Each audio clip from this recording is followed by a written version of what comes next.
Robert Greene की इस book में इस बात का अध्ययन है कि उत्कृष्टता हासिल करने और किसी को पूरी क्षमता का एहसास कराने के लिए वास्तव में क्या करना पड़ता है। रॉबर्ट ग्रीन की बुक महारत, अनुशासन, जिज्ञासा और किसी आर्ट के साथ गहरे जुड़ाव पर आधारित एक लंबी रिसर्च है। ग्रीन का दावा है कि आत्मविकास और उद्देश्य संचालित करने की प्रक्रिया के लिए पूरी तरह से प्रतिबद्धित होने के इच्छुक इसे हासिल कर सकते हैं। दुनिया में इसके बहुत से उदाहरण हैं, जैसे Leonardo da Vinci, Albert Einstein, Charlie Darwin.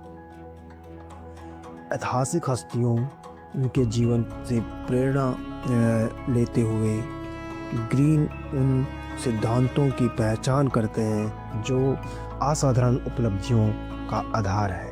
उनकी जो फिलॉसफी है वो है जीवन का काम। उनका लॉजिक है कि हर आदमी इंटरेस्ट, क्यूरियोसिटीज़ और इंक्लाइनिंग के एक यूनिक समूह के साथ पैदा होता है। यदि इंटरनल चेंजेस को पहचानना और विकसित किया जाए तो यह किसी के सच्चे व्यवसाय की ओर इशारा करते हैं। ग्रीन इसे आंतरिक आह्वान का जीवन का काम कहते हैं, यानी अंदर से जो आवाज़ आ रही है वो जीवन का काम है, आपको वो करना है, जो निपुणता के लिए आधार के रूप में काम करता है।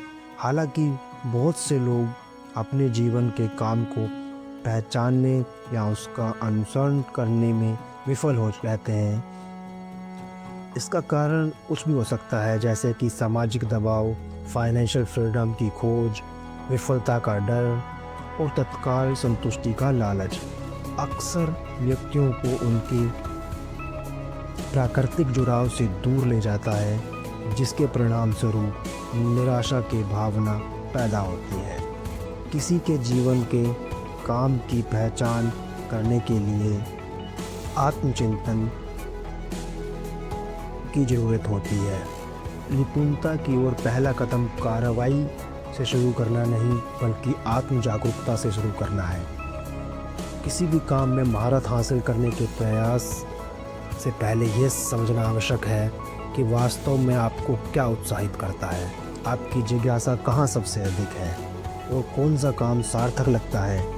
ग्रीन का तर्क है कि जब व्यक्ति अपने जीवन को अपने जीवन के कार्य से जोड़ते हैं, यानी अंदर के आह्वान से जोड़ते हैं, तो वह अपने काम को एक नौकरी के रूप में नहीं, बल्कि एक प्रेरक शक्ति के रूप में संलग्न करते हैं, जो दृढ़ता, लचीलापन, विकास को बढ़ावा देता है। आगे ग्रीन बात करते हैं सेल्फ ऑब्जर्वेशन और इनर अवेयरनेस की। महारत की शुरुआत अंदर की ओर देखने से होती है। ग्रीन स्वयं को सूक्ष्म तरीके से समझने, अपनी शक्तियों, कमजोरियों, सोचने के पैटर्न, भावनात्मक प्रवृत्तियों, सीखने की शैली को जानने की आवश्यकता पर जोर देते हैं। आत्मनिरीक्षण केवल एक मनोवैज्ञानिक अभ्यास नहीं है, बल्कि किसी के विकास पथ को डिज़ाइन करने के लिए एक व्यवहारिक उपकरण है। इतिहास में ऐसे बहुत से उदाहरण हैं।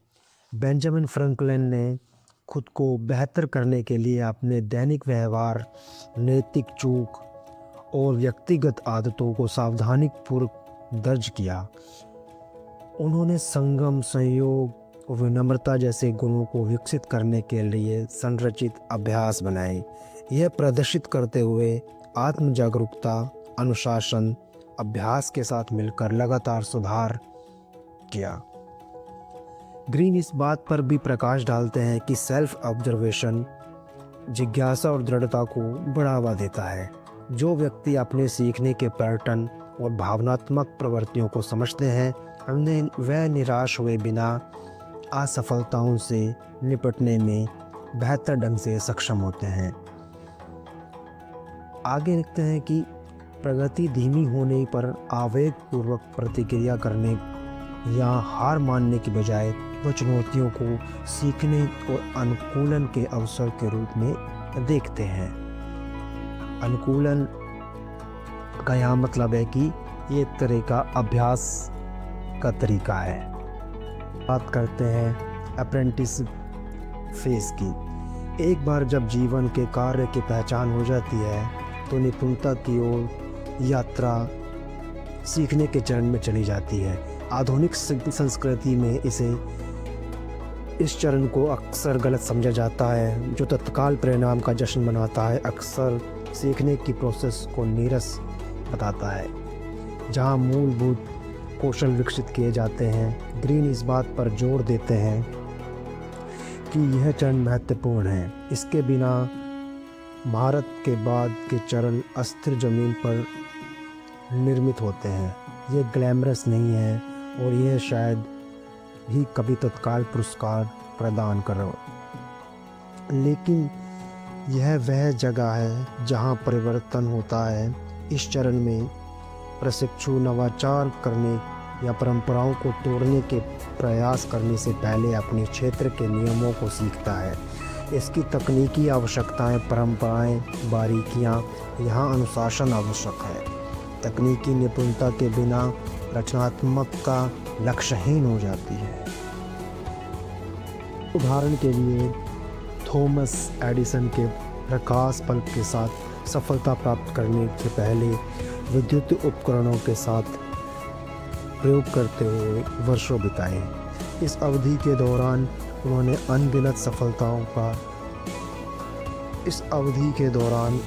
अनगिनत असफलताओं का सामना करना पड़ा। फिर भी हर एक ऐसा सबक था जिसने उनकी तकनीक, विशेषज्ञता और समझ को निखारा। सीखने का एक इम्पोर्टेंट स्टेप है रेपिटेशन। ग्रीन का तर्क है कि दोहराव केवल यांत्रिक नहीं बल्कि गहन शैक्षिक है। मस्तिष्क अभ्यास के माध्यम से कौशल को आत्मसात करता है, जिससे वह दूसरी प्रकृति के बन जाते हैं। प्रशिक्षु धैर्य, भावनात्मक लचीलेपन भी विकसित करता है। निराशा, ऊब और विलंबित संतुष्टि से निपटना सीखता है। यह अनुभव निपुणता की नींव बनाते हैं। आगे ग्रीन बात करते हैं ईगो की। अप्रेंटिस के दौरान अहंकार एक बड़ी बाधा हो सकता है। ग्रीन चेतावनी देते हैं कि बहुत से लोग इसलिए असफल हो जाते हैं क्योंकि वे अपनी क्षमताओं को अधिक महत्व देते हैं या जल्दी पहचान नहीं मिलने पर निराश हो जाते हैं। अहंकार तत्काल मान्यता, प्रसिद्धि या सम्मान की मांग करता है, लेकिन सच्ची सीख में अक्सर अनदेखी, ध्यान ना दिया जाना और कम करके आंका जाना शामिल होता है। इसका समाधान विनम्रता को अपनाना और शुरुआती दिमाग को अपनाना है, यानी सीखने की चाह को। यह मानसिकता व्यक्तियों की ज्ञान को पूरी तरह से आत्मसात करने और अज्ञानता को स्वीकार करने और सुधार करने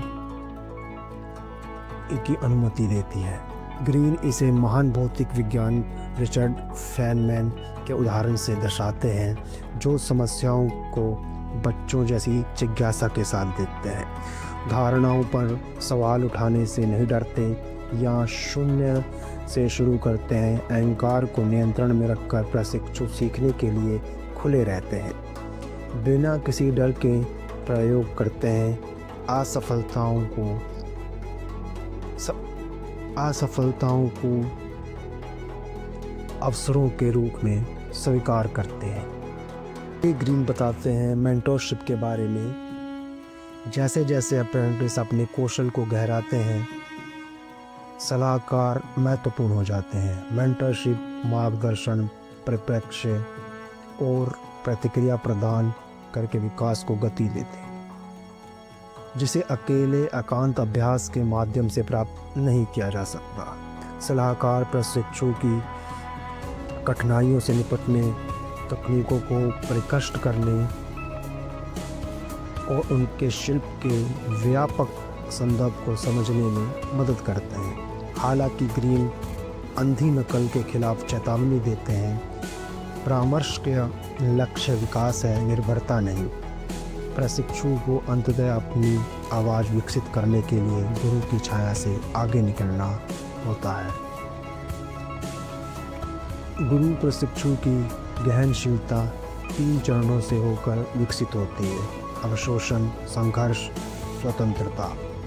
प्रारंभ में प्रशिक्षु गुरु को देखकर उनकी नकल करके ज्ञान और कौशल को आत्मसात करके सीखता है।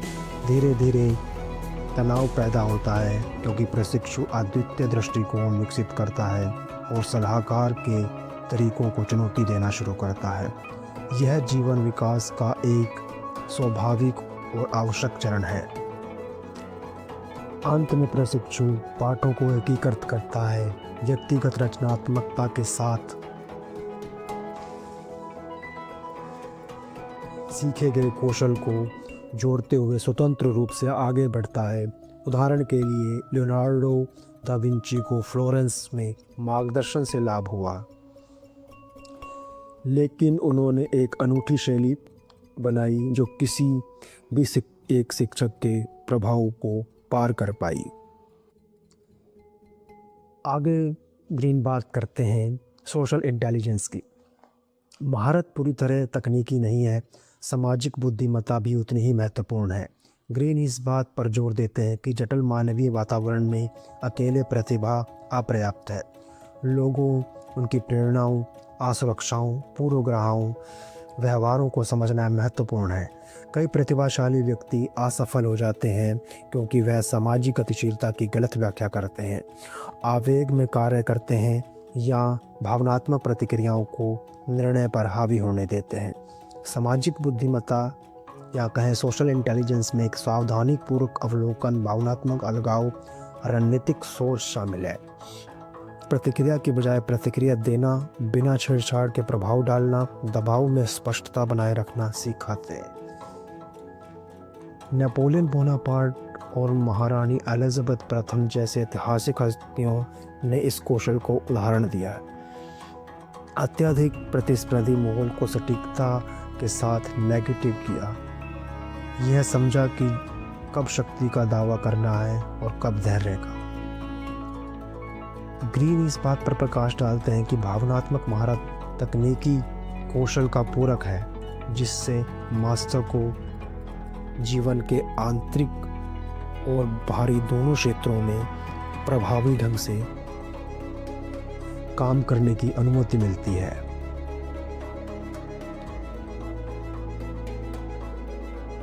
आगे ग्रीन बताते हैं क्रिएटिव एक्टिव फेज के बारे में। वर्षों के अनुशासित प्रशिक्षुता के बाद निपुणता रचनात्मक सक्रिय प्रचलन में प्रवेश करती है।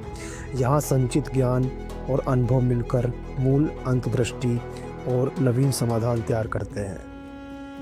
ग्रीन इस बात पर जोर देते हैं कि रचनात्मकता एक जन्मजात उपहार नहीं है, बल्कि एक प्रशिक्षित क्षमता है जिसे किसी क्षेत्र में जानबूझकर विसर्जन के माध्यम से विकसित किया जाता है।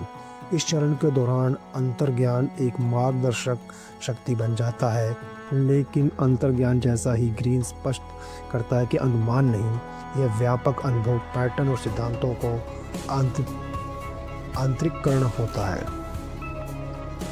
अंतर्ज्ञान मास्टर को प्रतीत होने वाले असमान विचारों को जोड़ने, उन पैटर्न को पहचानने में सक्षम बनाता है। जहां अन्य लोग अराजकता देखते हैं, वो ऐसे समाधान उत्पन्न करते हैं जो व्यवहारिक और अभूतपूर्व दोनों होते हैं। कलाकार, वैज्ञानिक और उद्यमी अक्सर इसे प्रवाह की स्थिति के रूप में वर्णित करते हैं, जहां कार्रवाई सहज और सटीक लगती है। The final stage, integration of institution and rationality. निपुणता की प्रकाष्ठा में अंतर्ज्ञान और तर्कसंगतता अभिसरण होती है। निर्णय सहज लगते हैं, क्रियाएं स्वाभाविक रूप से चलती हैं, प्रतिक्रियाएं सटीक और अनुकूली दोनों होती हैं। ग्रीन ने इस चरण को एक ऐसी अवस्था के रूप में वर्णित किया जहां विचार कार्य सचेतन विचार विमर्श की बजाय गहरी समझ द्वारा निर्देशित होकर सद्भाव में संचालित होते हैं। मास्टर्स शांत आत्मविश्वास के साथ कार्य करते हैं, सत्यापन और मान्यता की मांग किए बिना सम्मान प्राप्त करते हैं। इस स्तर पर व्यक्ति कौशल, रचनात्मक, सामाजिक बुद्धिमत्ता, अनुशासन को एकीकृत करते हुए अपने जीवन के कार्य को पूरी तरह से अपनाता है। उनकी उपस्थिति बल व अधिकार के माध्यम से नहीं बल्कि योग्यता और प्रामाणिकता के माध्यम से प्रभाव डालती है। यह चरण किसी की क्षमता को प्राप्ति का प्रतिनिधित्व करता है, एक ऐसी स्थिति जिसमें कार्य व्यक्तिगत अभिव्यक्ति और व्यापक दुनिया में योगदान दोनों बन जाता है। ग्रीन शॉर्टकट और प्रसिद्धि तेजी से सफलता के आधुनिक जुनून को चुनौती देते हैं। इसके बजाय गहराई, प्रतिबद्धता, लचीलेपन की वकालत करते हैं। महारत प्रतिभावनाओं या प्रतिभाओं के लिए आरक्षित नहीं है। यह असुविधा सहने और दोहराव अपनाने, सार्थक कार्य के साथ जुड़ने और निरंतर विकास के लिए प्रतिबद्ध किसी भी व्यक्ति के लिए सुलभ है। दोस्तों, अंत में बात करते हैं हम इस बुक का हमें क्या फ़ायदा हो सकता है या इससे हम क्या सीख सकते हैं, अपने आज के जीवन में इसे कैसे जोड़ सकते हैं। तो आइए बात करते हैं। निपुणता सभी व्यवसायों और क्षेत्रों में प्रासंगिक है। कलाकार अपनी कला को निखारने के लिए सिद्धांतों को लागू कर सकते हैं। उद्यमी नवाचार करने के लिए अनुशासित शिक्षा का उपयोग कर सकते हैं। पेशेवर तकनीकी कौशल, सामाजिक बुद्धिमत्ता दोनों विकसित कर सकते हैं। और व्यक्तिगत विकास करने वाले व्यक्ति धैर्य, लचीलापन और आत्म जागरूकता पैदा कर सकते हैं। उद्यमियों के लिए जीवन का कार्य उस समस्या के रूप में प्रकट हो सकता है जिसे हल करने के लिए सबसे अधिक प्रेरित है।